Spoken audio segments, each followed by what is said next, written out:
अगला गाना नहीं भवंडल आ रहा है। जी हाँ दोस्तों, खेसारी लाल का फिर बवाल का गाना अगला ग्लोबल म्यूजिक से आने वाला है, इसी में बात करेंगे।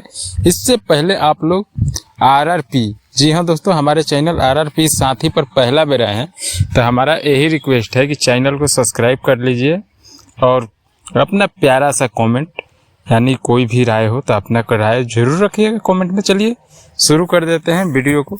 तो खेसारी लाल का अगला गाना आने वाला है जो 9 गोली मारम नथुनिया पे। जी हाँ दोस्तों, खेसारी लाल के साथ सृष्टि भारती गाई हुई है, अपारू यादव काम की है इस वीडियो में। कमाल का रंगदारी सॉन्ग होने वाला है।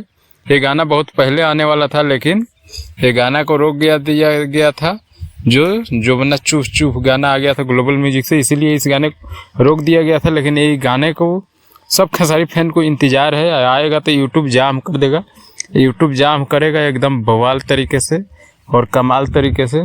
तो आप लोग का इंतजार है कि नहीं है, कमेंट में जरूर बताइएगा। वीडियो अच्छा लगे तो लाइक ठोक दीजिएगा और फिर मिलते हैं अगला खबर की ओर से।